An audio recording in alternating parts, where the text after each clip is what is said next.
debate with William Duffy. I guess this is meant to close the case for good. This is following the final flat Earth experiment Antarctica thing, which I think they shot that. Was that in the Vegas sphere or is that something else? But anyway, they're kind of, I guess, trying to close the coffin on this thing, nail it shut. And so they had an endless succession of self-professed flat earthers and some kind of a fundraiser doing their best to make the case for the earth being flat without using the word globe. They had Jason on from Awake Souls, and I actually saw some guy, I forgot his name, but I know he's called in. Now I recognize his voice. Now I can put a face to it.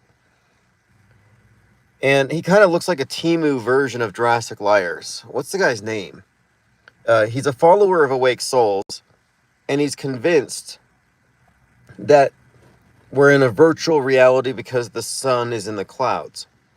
And I just wanted to first of all address that, because if person A sees the sun in the clouds and person B is 500 miles away looking at the sun and it's in their clouds, then they're each experiencing an optical illusion with their local clouds. So the fact that multiple people can experience it at the same time would eliminate the idea that the sun could be in any of those clouds to be visible, because the clouds are only 20, 30,000 feet up. So no, it's just absurd. But anyway, I don't care about the cosmology of people who don't know about the significance of mass media's psychological warfare and worldview warping and distortion that comes through fake news and psyops, and what it's done to our consensus version of things. And it's easy not to see it because it's a mass agreed upon delusion in many ways, and a lot of what we get in now, because we're so inundated, a lot of our info is secondhand hearsay or C-say. And again, C-say is a term we coined to describe the visual equivalent of hearsay. So it's very easy to parse a lie when you hear it, but when it arrives purely visually, there's not a lot to take apart. And it's just the case right now that C-say is how most people get their worldview. A lot of our intel is outsourced. And after I coined that term, the DHS came out with C-say Day, which is like a day to celebrate snitching. If you see something, say something to the DHS. And the DHS is pretty much the PSYOP entertainment complex. It would be their crew, craft services. So the debate is fundamentally useless. What do I care about the opinions of people who are sourcing their intel from the same sources that are distorting worldview itself? What does geography matter? The point of it is, and I've said this many times, it's closed system or open system. And if you're getting your info from their closed system, it's just not reliable enough for me to agree with their conclusions. And they have every incentive to lie with regard to cartography that they do with regard to history.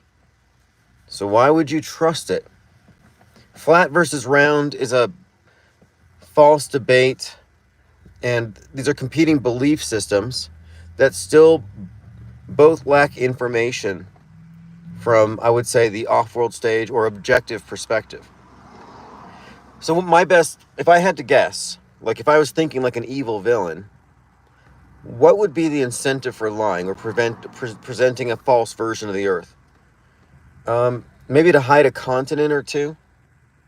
Like when Bezos and others start mining metals out of asteroids and becoming trillionaires, space mining, where do you think it's all coming from?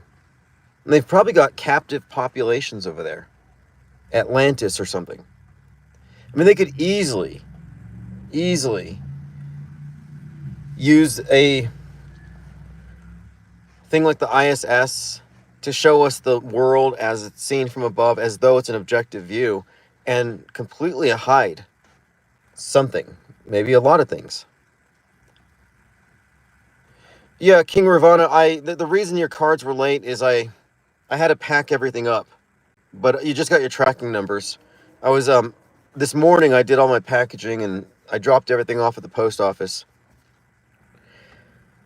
I don't have I'm not sure if I'm gonna continue to manually fulfill orders, or rather I'm gonna scale it down for a few weeks. But once I get into my new place, I'll be scaling it back up. I'm gonna order in bulk. And the next set, by the way, the printers were originally gonna get on the 15th, but I pushed it back a few days. I'm adding a few other cards, and I'm not charging any extra. I'm just ordering some extra cards, so beyond the 12. J5 says Malaysia Flight 380 didn't land on some secret continent. Well, yeah, I mean, as far as like incentives, hiding land has always been an incentive. And looking at the movie like The Village, or even The Truman Show, which is a reoccurring theme. We've been talking about this theme of Hades, ruler of the underworld, Persephone, the kidnapping, and these various shows where the protagonists, like Truman or Dorothy in Oz, or Dolores in Westworld, are subject to some kind of demiurge-like character. That was kind of the topic the other day.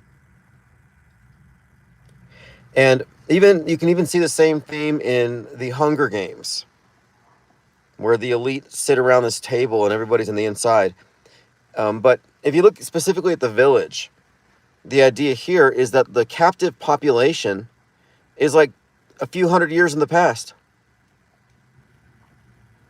Like, you would think that this was, 18th century kind of rural, this commune. They're super happy, perfect little village. But you find out, no, it's the 20th century, and they've been insulated from it. Planes don't fly over, and the elders are actually their zookeepers. And they do psyops in order to keep the people in their false model and to keep them from leaving the habitat they're on. The elite dress up like monsters and run around in the woods. And they use drills to keep everyone terrified. And so the thing about the monsters is you have to provide people with a background, a story about the monsters. So you have this mythology and a superstition, but then you make the superstition real with psyop theater, and the system reinforces the existence of this superstition. So this is a hyperstition. The difference being hyperstitions are reinforced by feedback loops, and so they all exist in our consensus shared reality. And we have many hyperstitions, and if you're in the box, these are things you accept by default. What's up, Bach Precision? Has been a member for 11 months. King Ravana says, my friend was an extra in The Village. The Village is free to watch, I believe, on YouTube. It's somewhat profound. You can take a lot out of it. It's a great illustration of the concept. I mean, and there are many more movies in this genre I could point to. Lately, I've been talking about Videodrome, which I'm going to have to watch again. So Bach Precision received his Mindwar inoculation 11 months ago. Well, Videodrome has this phrase, the screen is the retina of the mind's eye, talking about how we've reached this point with regard to our immersion in media, that the screen, and I've said this before, it's essentially become a new sensory apparatus. And it's our primary frame of reference. King Ravana says, I almost bought a Videodrome t-shirt from Graveface. Yeah, I used to be a big fan of Cronenberg. I want to rewatch Scanners, where the guy's head explodes. Man, if I had that power.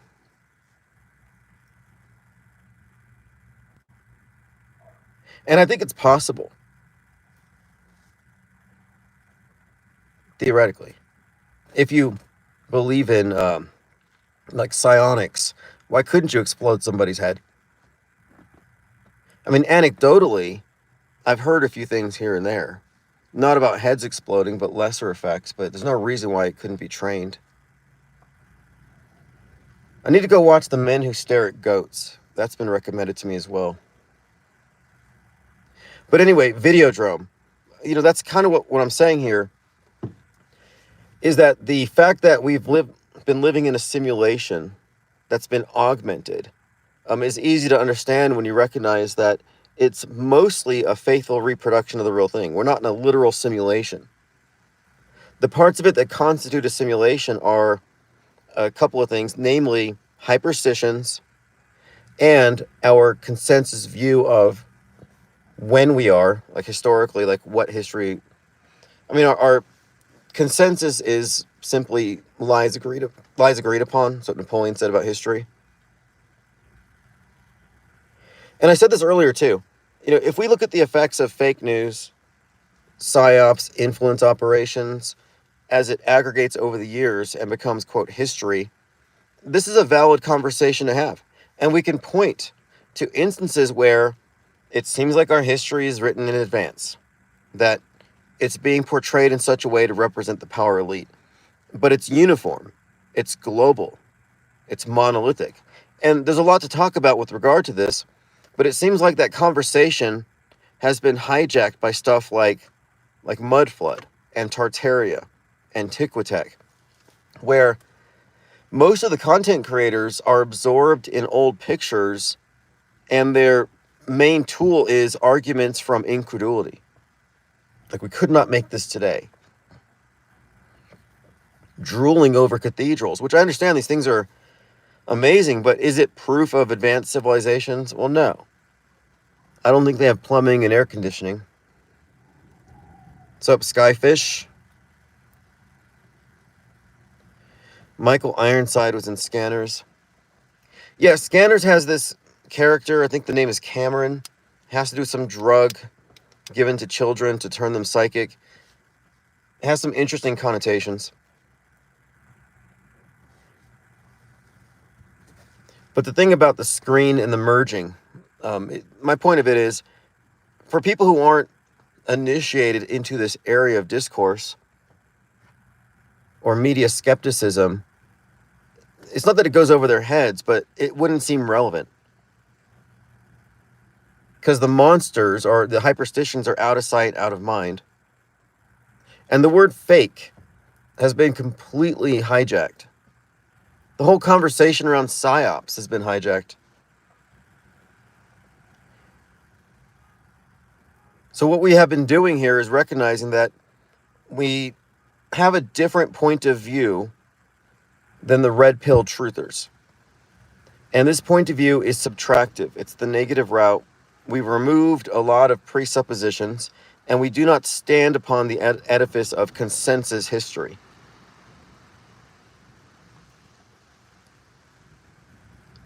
And one of the things that I sent a newsletter out a little while ago is this. Yeah, Elon loves saying psyop. I remember Joe Rogan, what's a psyop? Like, they fill these people in. They're all up to speed now, just contaminating this area of discourse entirely, which is by design. I mean, facts don't matter if you're submerged in the sea of irrelevance. Doesn't matter. You might spot a psyop, but if you don't recognize what I call the forest of fakery, all the trees are fake, then the anomaly spotted doesn't matter. It doesn't stand on anything. Now, the off-world stage perspective stands on certain things. Informed disbelief. Understanding rather than believing. Filling it in with some fallacious reasoning, which is how it usually works. But what I decided we need to do now is this.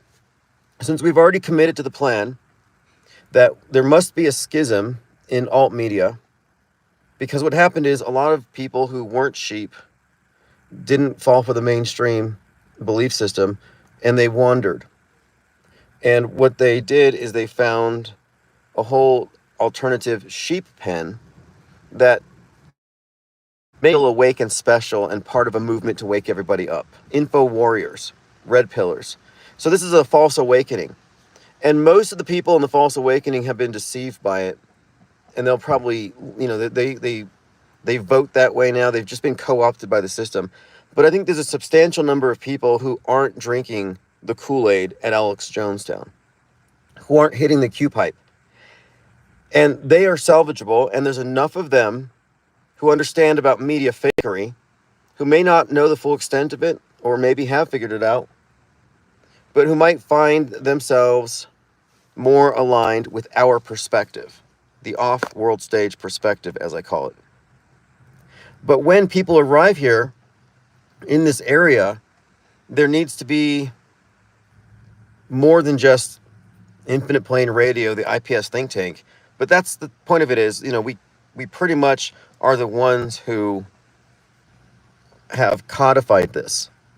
But there needs to be a body of content. That's why we started the Auto Hoax Wikis, using AI to amplify, or, to basically make it even possible to do the level of research, the in-depth research like Perplexity has enabled me to do. But there needs to be not only a body of content that runs parallel to the mainstream, but there needs to be an entire ecosystem. And content creators who enter this arena need to have their content placed in this area. And it's not that it's an echo chamber, but it needs to be placed under a different category. It can't be mixed in with the red pill propaganda streams. I mean, it'll stand out in stark contrast. What's up, Lily Bell? Maybe I'll hand Lily Bell a wrench here. For some reason, that name seems familiar, and I remember de-wrenching, but it might have been a different Lily Bell. Were you the drunk nurse that was calling in repeatedly in 2020? Or retired nurse?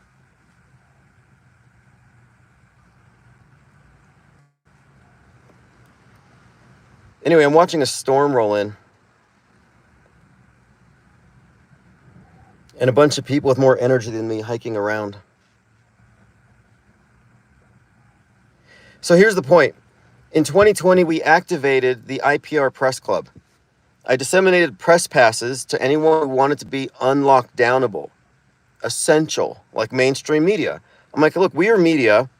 We're not mainstream. We're not alternative. We're these alien anthropologists looking at things from outside of the political horseshoe, off-world stage. We're a completely separate group. We need our own independent verification for the big claims made by mass media. So now I want to turn the press club into a organization dedicated to filling in, laying the foundation for the parallel media, this third branch of media. As we create this schism, where are people going to land? Well, they're going to land in this area with this huge body of content and reportage. So off-world stage reportage is the objective. And I will provide guidance on how to use AI to create sophisticated, well-sourced content that's eminently publishable and will build into our own ecosystem, which is going to be set apart from alternative. Ollie Goering says, look at the chemtrail in the sky. Drive away, Tim. Save yourself. Yeah, it was a clear day. And the sky was blue. And then the unmarked military jets flew over and crisscrossed. And these little lines then spread out across the sky. The sun turned black. And now it's raining.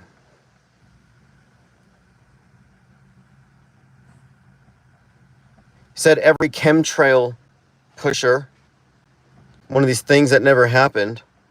It's funny how people will repeat a claim enough and eventually they believe it. Like, I remember the unmarked military jets crisscrossing the sky. When somebody says, I remember, I always hit the pause button. I'm like, wait a minute. When you say, I remember, a lot of people use that phrase. They predicate their sentences. I remember. Do you remember? And the Mandela effect really caused me to have to come to understand a bit about the limitations of memory and misconceptions about how it works and how fuck-with-the-bowl it is. You realize how hackable we are? Look up the misinformation effect. They do it to us every day. They use one of the other reasons for predictive and concurrent programming, aside from psyop reinforcement, could be the misinformation effect. You know how many people conflate things just so easily? I mean, this is a common phenomenon. We see it with the Mandela effect. But what's happening is some fake event happens. You see the made-for-TV versions. You see recreations. The movies that come out at the same time. It all goes into the same filing cabinet. Our memory storage systems are rather sloppy. So when you recall, you're grabbing this amalgamation of a lot of thoughts and impressions and media content.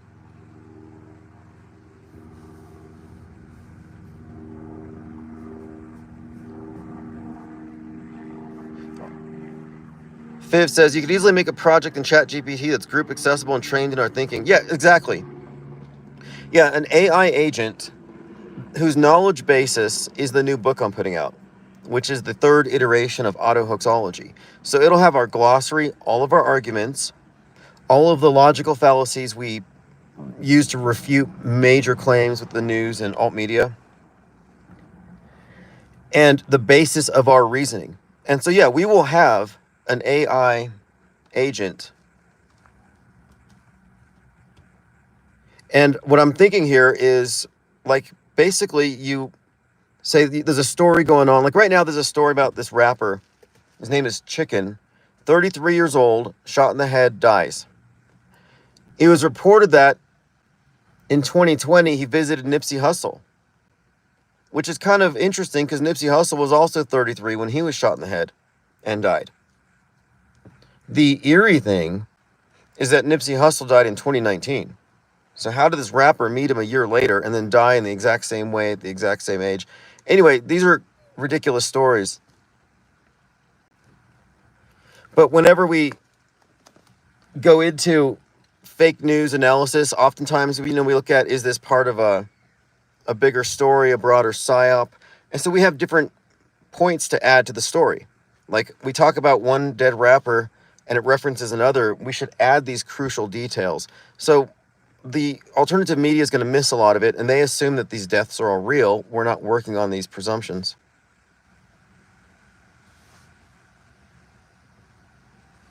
And I've also got a bot that I got to buy credits for these things. So a lot of these things I've already built, but I need working capital. But basically, I have a bot that will go through Discord every 4 hours and then publish a synopsis of what everybody was talking about with some flowchart and possibly a graphic generated with Dolly.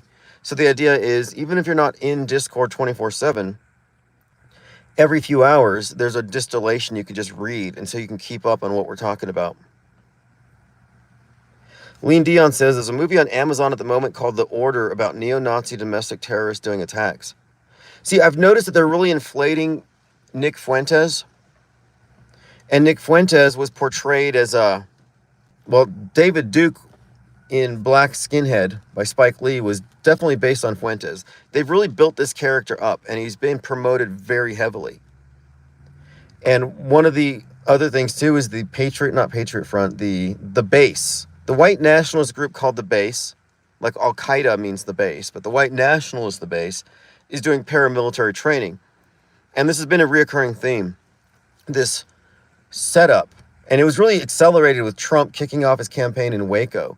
But there's been this ongoing metascript, and metascript refers to history. We're living through a manufactured history. And so they're setting up another big 9/11 event. But this is going to be domestic violent extremism connected to the nuke. And there are a lot of reasons I'm saying this, but there's a big build-up for this. And it's all reflected in the psyops, in the manufactured, the simulated news events. And so the fact that there's something on Amazon right now is noteworthy, because whenever there's some heavily promoted piece of entertainment, it's a guarantee that there's something corresponding on the world stage, and that this is adding to your frame of reference.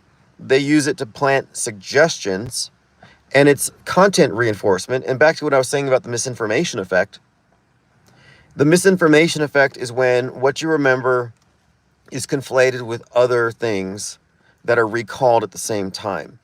So the fact that this is on Amazon means that when somebody sees something happening in the real world, they'll say, hey, it was just like Amazon.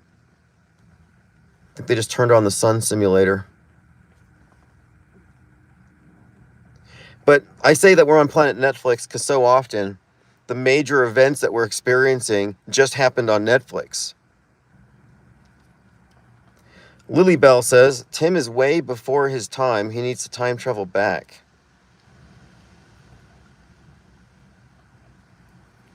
Yeah, I've seen a lot of these Fed Nazi groups. Lean Dion says there's a National Socialist Network, Antifa-like, marching in Melbourne. Yeah, I've seen a lot of these. Lex Luthor actor was a Nazi leader. Well, you know, in the new Superman, Lex Luthor has some allusions to Elon Musk. And he has this bot farm of angry bots spamming the internet with hate. But they actually turn out to be monkeys. And for the last year, we've been talking about the ongoing use of symbolism of the rage monkey or the ape as a symbol of right-wing terror. The madness from Netflix. The madness referred to the memes spread on the internet because of Elon Musk and Nick Fuentes that bring about the madness, the terror attacks on the right. And there's really no doubt here that these characters that we're seeing in these movies are based on real world personages. So you do have a movie where, yes, Elon Musk is the billionaire who gets killed in the madness, who was financing the Nazis and stole the election, which he was accused of after the madness came out. He's also the tech billionaire in Mountainhead, whose generative AI is creating chaos around the world and he doesn't care. And this came out just as the LA riots and the No King protests were breaking out. Nick Fuentes is definitely in the madness as Brother 14, leader of the Forge. And he gets killed because he pisses off the billionaire. Yeah, the ape thing, though, is intriguing. And it all ties back. The earliest instance is 28 Days Later, where the apes watching TV, seeing the violence, somehow gestate this hate virus, this rage virus, which goes into humans. Now, I think the Order might actually be the name of the white nationalist terror group in Turner Diaries. I'll have to check on that again. I should just listen to the audiobook. I started to. I got bored. But I should do my homework. Copaesthetic says, Caesar was the name of the monkey Jesus in Planet of the Apes' latest movie. So, okay, last year it was Planet of the Apes. It was Bad Monkey coming out on 8/14 as the as the World Health Organization, WHO, said the monkeypox is now a global crisis. Then you had Chimp Crazy on HBO. There were chimps running loose, or monkeys running loose in Ohio, escaped lab monkeys. And then there was an 80-foot tall statue of the monkey god Onamin raised up in Houston. And then the game Black Myth came out, which set a record for 1 million people concurrently live streaming as the monkey god. And then that movie Monkey Man was being promoted. It was released on 3/11, which is a significant date, a Jordan Peele production about a boxer who puts on this monkey mask. And after years of being essentially taking a beating in the ring and being disrespected, he gets very violent and fights back. But the reoccurring theme, and this was hitting all at once, is this association with apes and rage viruses. So then the author of 28 Days Later is the director of Civil War, which is about right-wing rage coming from their alternative media and starting the Civil War. So again, the reoccurring theme is the anti-media sentiment or the anti-mainstream. But the idea is that these are mind viruses, like how the monkeys went crazy. So in the Superman movie, Lex Luthor, in a Musk-esque capacity, has this parallel universe where millions of monkeys are typing hate speech on X all day. Like, that's a little too consistent. Lily Bell says, how's your truck doing? Are you the one that stole my catalytic converter? I mean, why would you ask that unless you knew something? No, somebody stole my catalytic converter. They tried, and they ended up just taking the muffler. Like, they probably got beaten at whatever, chop shop was trying to get the metals out of it. Very high risk job, considering that you do need a certain skill set. Hazardous to your health. Just become a mechanic. And if you ever see somebody sawing off your catalytic converter, just walk away. Those people do tend to be a little unhinged. Tominoid says, now infected with ALZ-113, arrives at San Francisco International Airport for his flight, spreads the virus around the planet, leading to the deadly pandemic, rise of the Planet of the Apes. 113 and 311 are heavily encoded into this scenario with precision, especially the 311 stuff. If 311 2020 didn't convince you that our history is playing according to a script and that it's being implemented through psyops, like if 2020 hasn't convinced you of it, then you're still under a spell. It is way too specific. So the numbers, I don't mystify the numbers and say this number means this number means that. I'm more like looking at it simply as, is there a code here, a pattern? Are there repeated features? And yes, I'm asking because you might need a new ride. Well, if the truck broke down, we've got these little scooters everywhere. Have you seen those? I see everybody now on these green scooters scooting around. But I prefer to walk. I actually hate driving.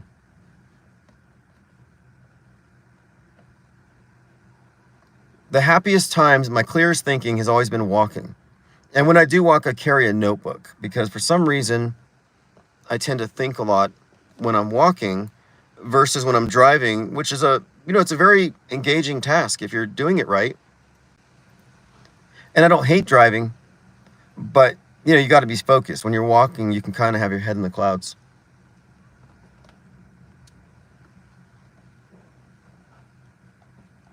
But my next objective is to get into an art studio. So I want to expand what I was already doing in the office, but the office had some constraints. Namely that I was surrounded by hypnotherapists and Reiki therapists and a chiropractor and some family therapists. And I was like, okay, the walls are thin. I don't want to injure somebody's inner child while they're under hypnosis. And I'm pretty sure I was offensive to everybody around there. I mean, I had Infinite Plane Media on the door. I'm pretty sure they looked it up. Now, on 6/11, somebody broke the window and tried to get in, or maybe not. I don't know what they were trying to do, but I decided not to renew the lease. I thought, why am I paying for a place where I have to, it'd be like living like at my parents' house or something. Like, I need to be able to have the inventory out in a secure place, and then also more control over the environment in terms of, can I have a 24/7 live stream on? Do I have access to it? Donna Southheart says, my viewer number is 33. Yep, we're now in Open Lodge. So this is the Blue Wrench Lodge. If you want to get into the Red Wrench Lodge, you just got to join Patreon. What is the Red Wrench? That's where we're a little more involved. That's where we get into creating this parallel media, creating its infrastructure. And we engage deeper into the planning, and it'll be educational. If you're not familiar with AI and how to use it, how we can be competitive in the media ecosystem by creating this parallel platform, I will be providing tutelage, guidance. Yeah, someone broke my window on June 11th. I thought it might have been a message.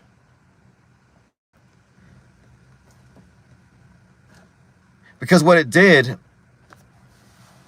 is it kind of sent a message that has total plausible deniability. Maybe it's just a coincidence. But there's a point where I stopped believing in coincidences. When I was somewhat indirectly, maybe directly, somebody said basically, leave this person alone, your final warning. And then someone else said something about coming to New Mexico hunting for a certain species of lizard and had a knife. And then my brake lines, someone had messed with my brakes and I drove through this intersection. Could have been a coincidence with the death threat. I can remain open to that. But I don't know. I mean, how much of a Truman Show is this? What kind of resources are deployed for the dissidents or the free thinkers or those who are deprogramming? You see, they spend a lot of money, time, and energy and effort in re-education. In the people who aren't adopting the mainstream views, there's actually quite a lot to keep them in this alternative box. And you'll notice, too, that as the alternative, they're like the heel, like the loser in the World Wrestling Entertainment. They're always meant to lose. And so you'll also notice a steady stream of what we call truther bait, where they are given false leads for the stories they call false flags, so they look dumb to the mainstreamers. The truthers are always left with egg on their faces. Why is that? And there's a dynamic here when it comes to the mainstream, the assumed correctness of its position and how the other side is assumed to be wrong.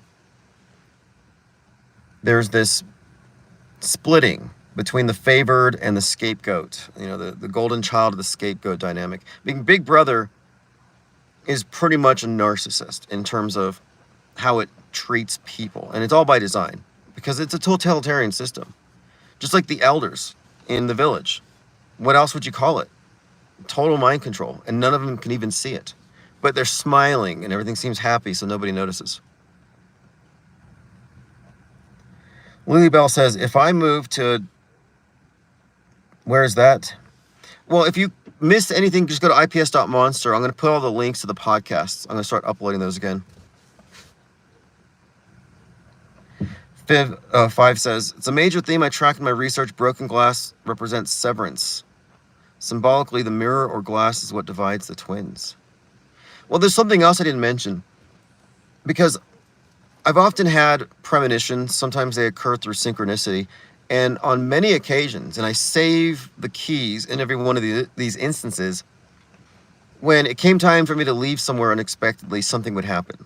Like the key would break in the lock, for example.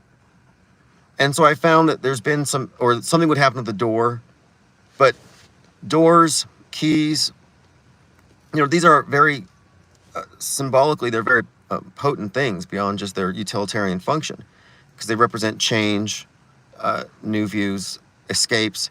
And so early in July, I was walking around, I was leaving someplace, and for no reason, my key to access the building where the office is fell off my lanyard. It broke and fell off for no reason. And I immediately interpreted this as ominous, like maybe I'm not going to stay there. I had no reason to think I was going to leave. Well, a few days later, I got an email from the landlord who said, your lease expired 3 days ago. Here's the new one to sign it. So on the day my key had fallen off, the lease had expired unbeknownst to me. I had lost track of it. But the fact that the key fell off told me it was time to hand it back in.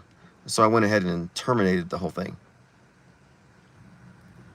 So I make it a point now to make decisions based on intuition, based on precognitions, premonitions. I found that if I trust my intuition implicitly, the communication channel seems to get stronger. And most of the time, I found that people try to get me to ignore it. It's not relevant. In fact, the very existence of the intuition is probably something that's considered a superstition.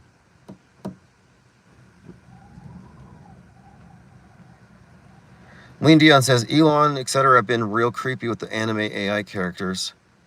Yeah, we're entering a totally new area here. I mean, I was looking at some of our crude memes from a few years ago. It's just moving so fast. But I think this is good for our purposes. Because we have been saying since 2020, since I put out the book Deepfaked, that we already exist in a deepfaked reality. It's not something that's happening. Generative AI is not going to bring it about. It already happened. Rear screen projection, hyper-realistic masks, old school lies, indoctrination. We've always been deepfaked. They're just improving their tech. It's not like the media was hijacked by some nefarious group, but before that it was pure. No, media was always and when I say media, I mean all media. At some point, it's all bound by the same parameters. And so there's censored, and then there's unacknowledged. We're not censored. We're just not acknowledged. And being censored doesn't mean that you don't exist. In fact, being censored is actually a marketing, almost a marketing plan is to get censored. Like Alex Jones, for example. He never goes away. He's the face of January 6th. He's the most popular truther in the world. And, he's pretty much considered the GOAT. Nothing against him, but he's mainstream. And it's all performative censorship. If he was truly censored, we wouldn't hear from him. So the system kind of censors. I'm talking about this closed system, this fictional universe. It excludes perspectives. And it excludes the perspective that accounts for media fakery. So, back to the final debate, I really don't care about their opinions on the shape of the world, because these people believe the consensus version, the model, is real. They think the world stage is real. World stagers. Off-world stage is off the grid. And if you're not off-world stage, you're on the grid, no matter what you think. I mean, you can take as many red pills as you want, and they'll tell you you're awake, you're awake. It's fake. And something to consider, too, is that we're right about this. Just the fact that we're not acknowledged doesn't mean that we're not correct in all of our assumptions here, and in this model, and in our general assessment. But the meaning of it all, of the entrainment between entertainment and fake news events, and the long-term result of fake news and what it does to what we call history, and what it means that we have a shared consensus that has been narrowly focused to represent the version of things that the power elite want us to see. And it reveals quite a lot, too, about just how phony everything is. I mean, it's like 1984 really understates it. But they managed to sell us on the idea. I think it's kind of like too late. Some people are like, protect your data. I don't want to be surveillance. It's like, it's too late. Verity says, intuition is why the devil hates humanity. Yeah, I had this conversation about the devil earlier with a friend. I suggested something about, I listened to this interesting video this morning about Saturn and the meaning of Saturn and constriction and control over time. And I think you could make the case that if there is a devil, that's who's the boss of this place. And I'm not trying to be negative. I'm just trying to say that it just seems like this place is built around, or the model that we live in is built around the presumption that we're just egotistical apes. It doesn't assume that we have souls. The system isn't built with the presumption that we're all spiritual beings with some higher purpose. But no, we're basically animals. It's actually a very satanic world from that perspective. Because the Satanists don't really worship Satan. The Satanists really just believe that man is an animal. That's their main premise. They even wear animal heads in their rituals. And I'm not talking about the temple of Satan, who are just cosplaying liberals pushing for abortion. No, the actual church of Satan, their whole premise is that man is an animal and spirituality is a big lie. But that by grasping this, it can become like some kind of great strength if you buy into it.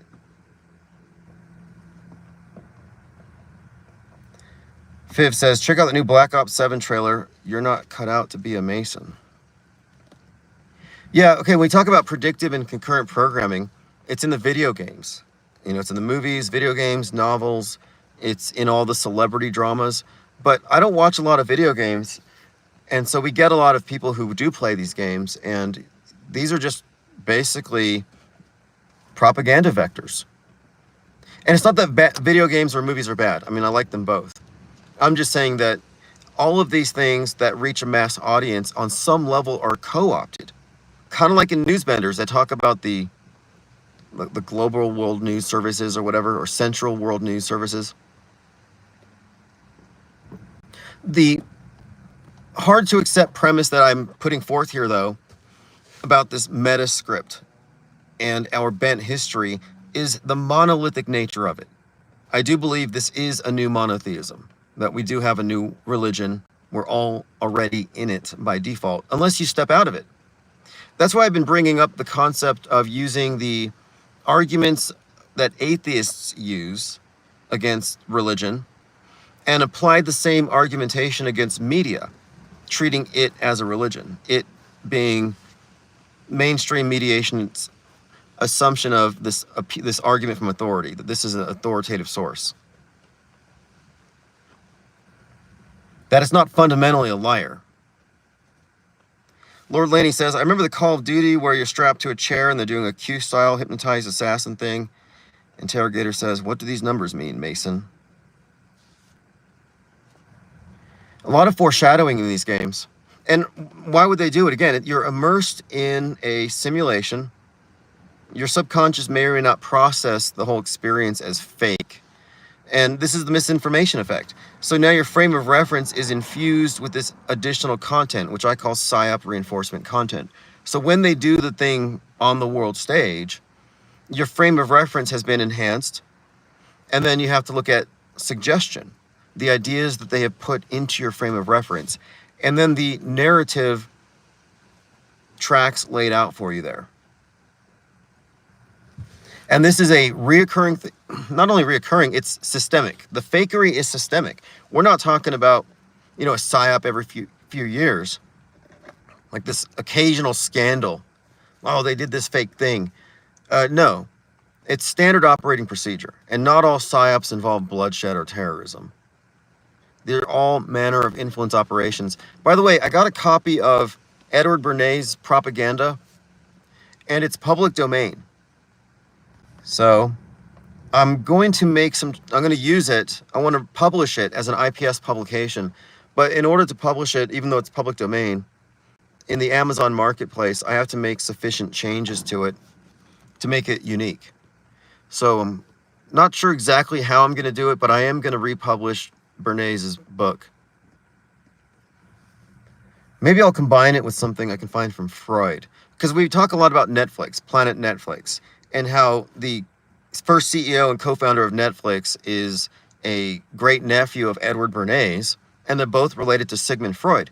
And I said, this explains everything.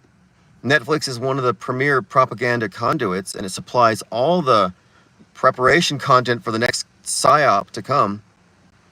So I thought I could publish some content from Edward Bernays and maybe some Freud, which shows you about influencing the masses en masse and having a deep understanding of our psychological drives, what motivates us. And maybe I could come up with some fusion. Lily Bell says, the fakery is systemic. Look at fake Putin. Putin is supposed to be sick with cancer. Yeah, the show must go on. And if a scripted character is not supposed to die until a certain date and he does, what do you think they're going to do? There's a movie called Dave. Do you remember Dave? And who was in it? So the movie Dave was about this body double for the president who had to take over as the president. Oh, that's right. It was Kevin Kline, like Calvin Klein's brother. It was a weird story where Kevin Kline was believed to be Bill Gates' wife. I mean, it's really bizarre. And she was friends with Bill Gates' wife, his ex. Very strange. 2020 was just psychedelic. I mean, it was so screwed up. None of it makes sense in retrospect. Watching Mama has joined us. Here is your blue wrench. Make sure to check your porch. You'll get a blue titanium wrench. We'll have it dropped off there shortly. No, the AI newsbenders is still there. Everything got pushed back about a week, but that's because what I'm trying to do here, I feel like I'm playing Tetris in real life. You know, where you're trying to put all the pieces, the squares, as they fall into place without letting it clutter up. So I have all these boxes full of composition notebooks, and I'm trying to get anything I've ever written on the subject of media deconstruction, the world stage, the PSYOP entertainment complex, all this stuff that we've ever talked about. I'm always taking notes. So I've taken all my boxes and all the notes out, and I'm tearing out the relevant pages, grouping it into the right folders. And so I've just been in this process of essentially trying to get all the best information I can before I throw out a lot of the stuff that I don't have room for. So I took a week to organize my notes. And now the manuscript that I'm working on is more than 300 pages, and I haven't added the graphics yet. But the release of this book is going to be concurrent with the release of the Newsbenders AI remake we're working on. And I'm still trying to figure out the title for the book. Handbook for the recently deprogrammed. We had the World Stage Deprogramming Guide at one point, but these ideas have all been fused into this one piece. And what I'm trying to do here is create what I consider to be a viable intellectual foundation for the parallel media. So we can go ahead and just say, yes, we are a breakaway media ecosystem. We're not part of your propaganda mill.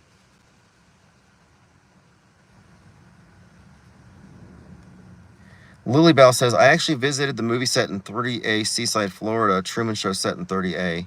Yeah, didn't Matt Pizzagates grow up in the Truman Show house? Yeah, he did. The exact house where Truman Burbanks lived, where Sirius fell.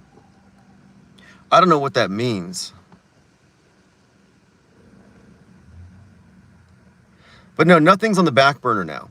In fact, getting the IPR Press Club on the front burner is the thing I'm doing right now. I'm not waiting for the next big PSYOP. Hey guys, there's Fallout. We got to stay home. Let's get your press passes and check it out. I think we need to have our boots on the ground in advance already trained. And the idea here is we need to have a separate media ecosystem from the sea of irrelevance, from Trutherville.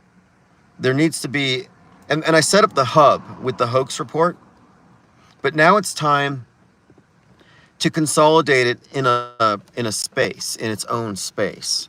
The demographic that I refer to as off-world stage, it needs to become self-aware. That's the main point here, because what differentiates us from mainstream and alternative is point of view, and you can't fake that. We're not confused. If you're watching the news and you're like, well, I don't know if people died or not, maybe they did. I don't know. Like, if you're confused, then you're in the box. They want you there. Because if you're confused, you're still waiting for Big Brother to, pre-masticate your food and spit it into your open beak like a baby bird. The position we take is, I don't have enough information to know it's true, but the information I do have makes me doubt it. So I am an informed disbeliever, given the available information and what I can ascertain.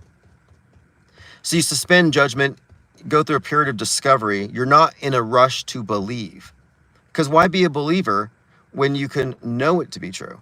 And if it's not something that can be known, then what use is it believing in it? I say keep it at a distance and gain intel. We have known unknowns. Yeah, mind war inoculation is free. If you haven't been mind war inoculated, you're a MAIDS patient. The government gave you MAIDS. They put you through school, indoctrination, gave you religions, all these things that merged you into the singular worldview was designed to put you in a position of a believer. There's so much information, you're in the sea of irrelevance, you're so flooded that you need pundits and blue checks and experts and networks to narrow it down for you, to make it digestible. And if you're in that position, you're a passive media consumer. We're not passive media consumers here. And if you're a passive media consumer, not parsing what you're taking in, then you have no functioning mental immune system. You have mind aids. And that's what I'm saying. The government gave you MAIDS. But we have a cure. If you're MSM positive, listen to Infinite Plane Radio. Because the cure is recognizing the fallacious worldview and recognizing that you don't need it necessarily. However, I'm not saying tune out. I'm saying look closer. Tuning out is not, there's no escape. Deprogramming requires you become an active consumer of information, that you actively engage this thing.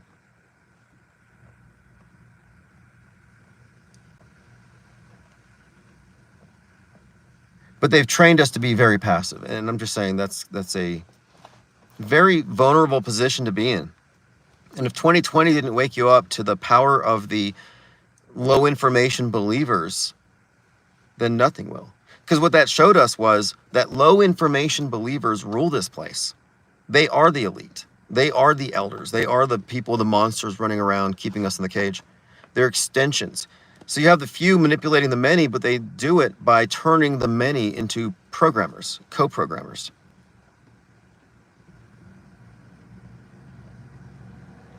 Philly says, organizing, structuring, indexing can be left for later. I think we just mass collect.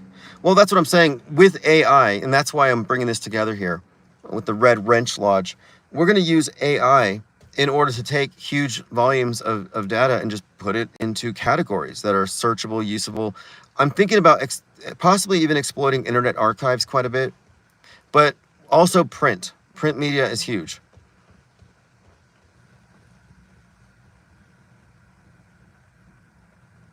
But there's a lot of other opportunities that I want to get into now that I've been watching. I've been watching a lot of YouTube videos on various subjects, a lot of Carl Jung stuff, where the content creator is using AI voices, AI art, and the quality is very high. And so I'm trying to figure out how can we leverage the power of, AI avatars for delivering larger volumes of content, but specifically with our perspective. Lily Bell says AI is over or all over. It's not over. AI took over Taco Bell here. They no longer screw up your order.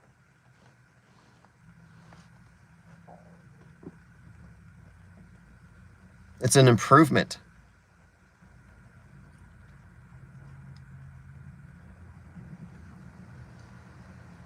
But no, I'm an early adopter to AI. I think there's no reason to be a laggard. There's no reason to just pretend like you're against the grain. You might as well figure out how it's relevant. But as far as the visual effects and the video and everything like that, I'm making full use of it, and we are working on a recreation of Newsbenders, but updating it for 2025. And so far, I'm very pleased with the results. The only thing I'm not happy about is that you can only export half a dozen 8-second clips a day. I thought I was going to finish it in one night. And why are they rate limiting this stuff? And I don't think they have to. They'll say, we got to save the environment. Because if they let me render the whole movie in one night, it would create too much of a carbon footprint. Gaia can't take it. I don't think so. They're trying to rate limit the human imagination. They're trying to gatekeep culture, as always. Some guy used Dolly to make a hilarious image of Mickey Mouse hijacking an airplane and flying into the Twin Towers. So we have to lobotomize Dolly. That's like one kid draws a violent picture with crayons, so we got to take away everybody's crayons.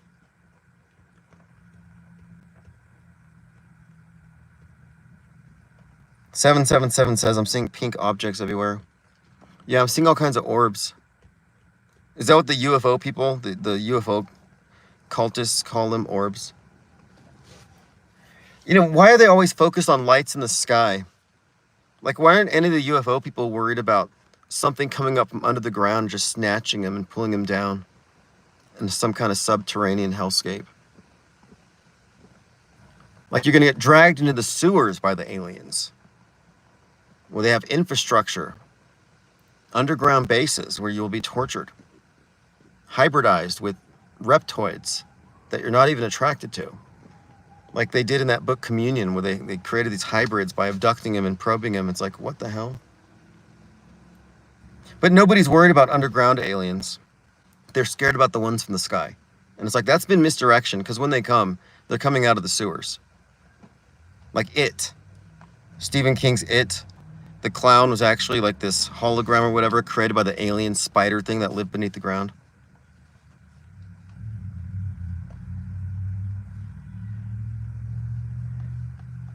But yes, they're rate limiting our creativity because they want to control it, because that's the whole point of the mind wars, maintaining control of our mental space, inner space. So the space program isn't really about taking you to Mars.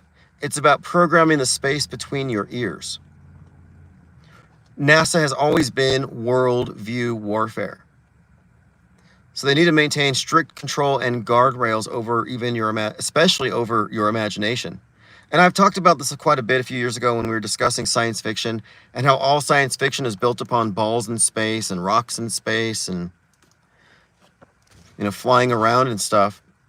But it's like, there's no good science fiction out there that doesn't begin, everything in science fiction begins with dystopian, because 20th century nuked everything. Everything's always post climate change, post World War III, after we screwed everything up. So the assumption for every movie that begins in the future is that we screwed everything up. But I was like, why is the entire arena of science fiction caught up in this particular paradigm? Because it's all programming. The Pentagon admits they made up the UFO stuff, but they don't care. The UFO people don't care. They still believe.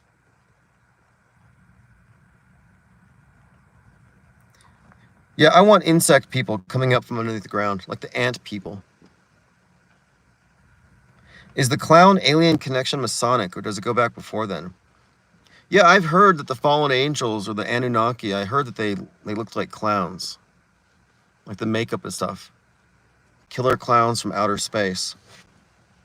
Wouldn't shock me, when you look at like the Shriners. Like there's a reason why some people are scared of clowns. What's up, Van Gogh? Here is your wrench. We're kind of between studios at the moment. But I'm activating the press club. So you can join the press club. I've kind of given an outline for what our objective is, but it's going to be ground zero for the parallel media ecosystem.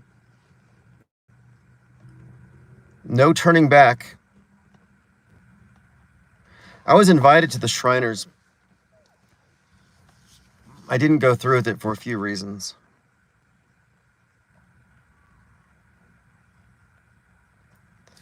Lily Bell says, why do you think I need a new car? Like, I hate driving. I prefer to walk over Uber.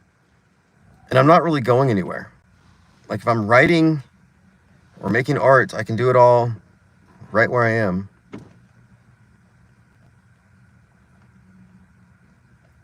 No, I'm streaming from the car because I control the environment. It's like a mobile studio. I'm actually trying to make improvements on it as well. Like I now have a mobile shipping station. I can wrap and ship PSYOP trading cards from anywhere. I'm very open to the idea of promoting this upcoming publication on a more street level. I have some ideas.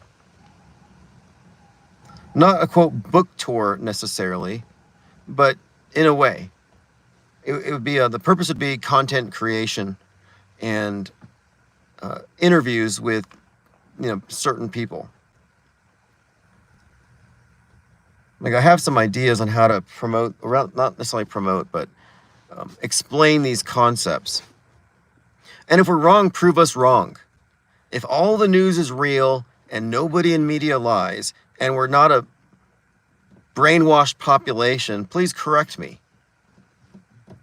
I'll find something else to do. If I didn't know what we were doing was based on an objective analysis of the facts, I wouldn't be doing this. I have lots of things to do.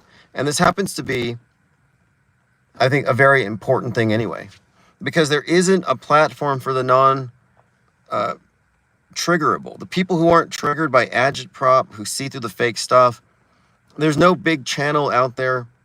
There's no podcaster that speaks from our perspective.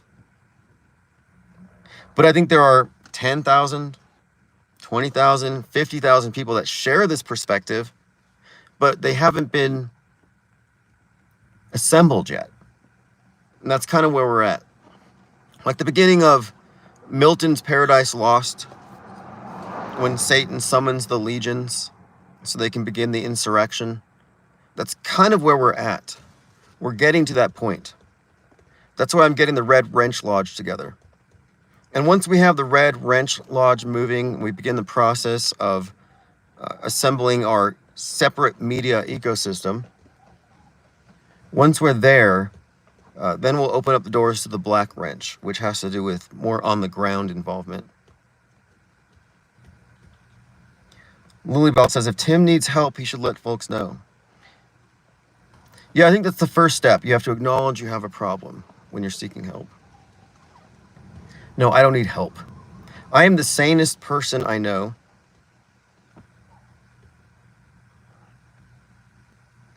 Thank you, Polycoffin. Appreciate the support. That'll go right into the think tank. The think tank's gas tank. Nicholas Pitt says, Smith-Mundt Act is still in effect, right? We're being brainwashed through our own tax dollars. Yeah, but even that's a misdirection. Because the entire consensus version of the world stage that we inhabit is built upon the presumption that we weren't already inundated with fake events, influence operations, and psyops.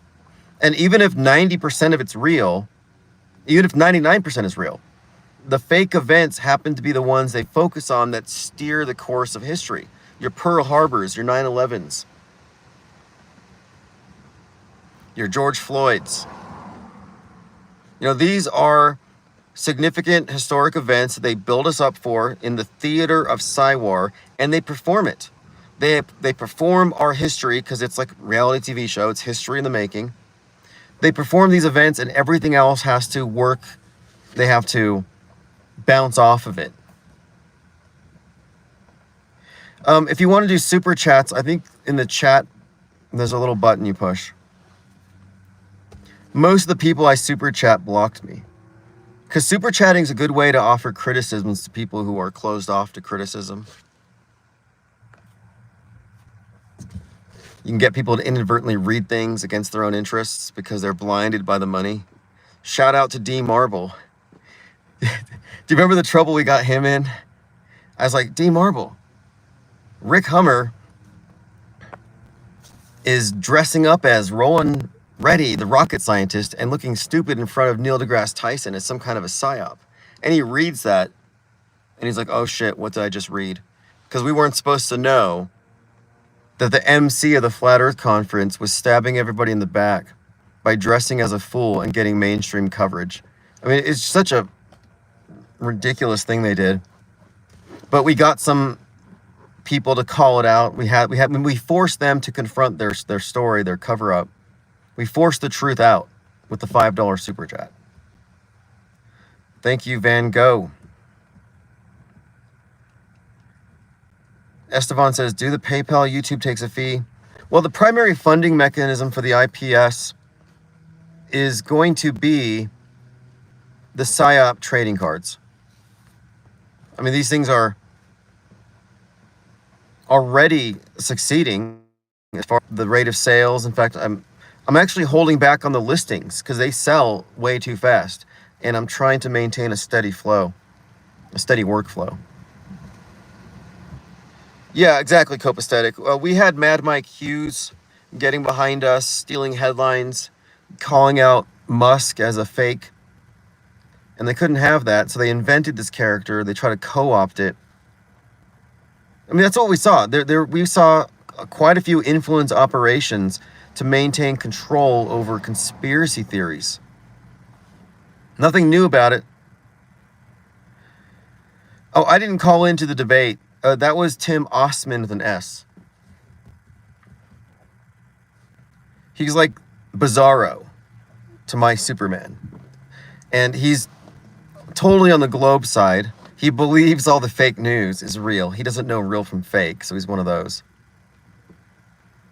I actually met him once. He came through Albuquerque and he bought a painting that I did of his avatar. And I'm pretty sure that he had a sniper trained on me because he was traveling with security. And I'm pretty sure his knuckles were all red like he had beaten somebody. I'm not saying he was a Fed.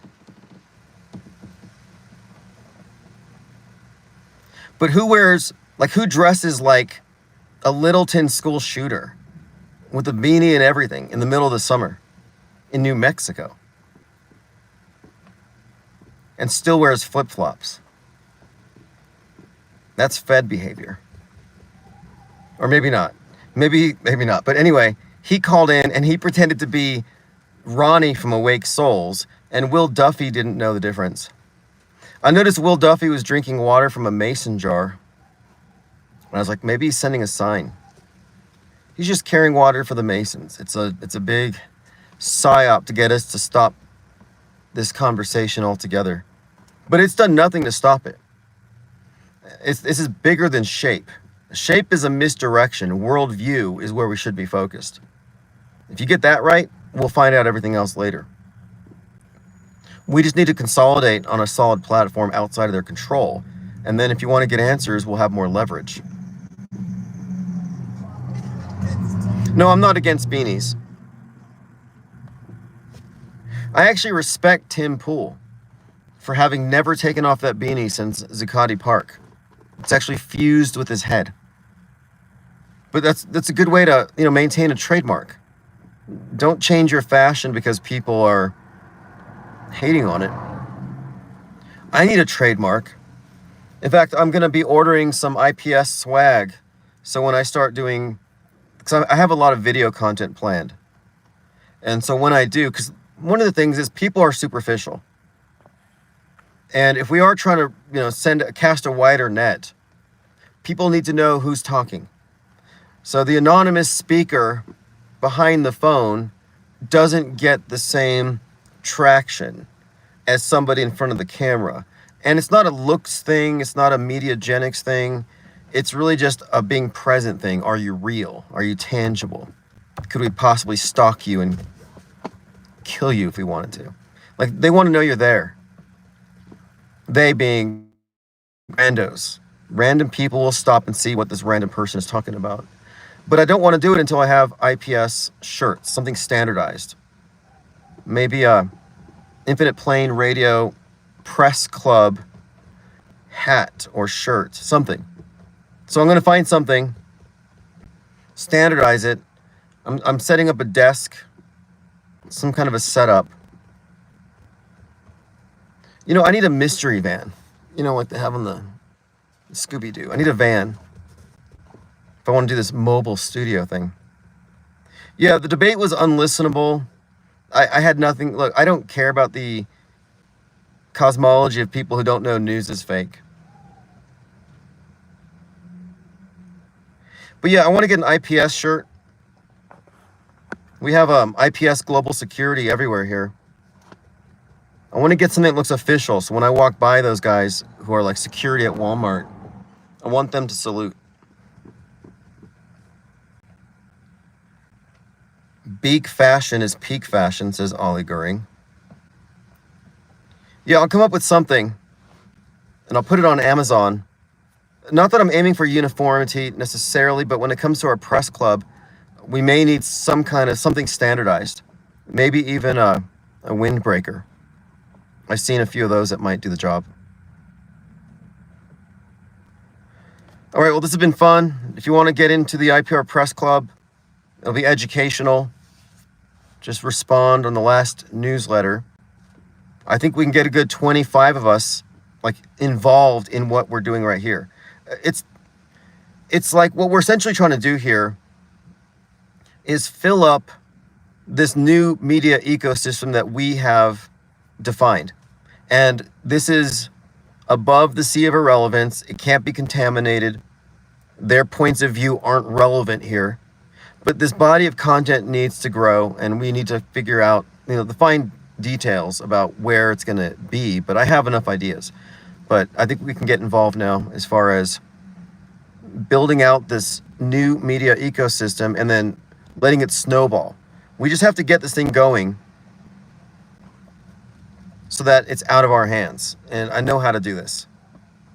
And once it starts, it'll be a lot more fun. When we start to view, how are they going to push back? What kind of responses will there be?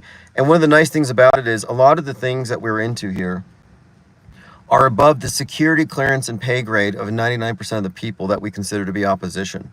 So we're kind of blindsiding them. We're going to Pearl Harbor the world stage. Plain Dakota says you should dress like Gaddafi. Yeah, I kind of like that. Yeah, I mean, you really got to think about this. Because if I'm going to be the editor of The Insider and I'm going to interface with anybody in media or alt media, I have to have something that references the IPS. It might even be as simple as a logo, but we have to think about branding. So we'll talk about that more in the Discord server. Thanks for joining. We'll see you later.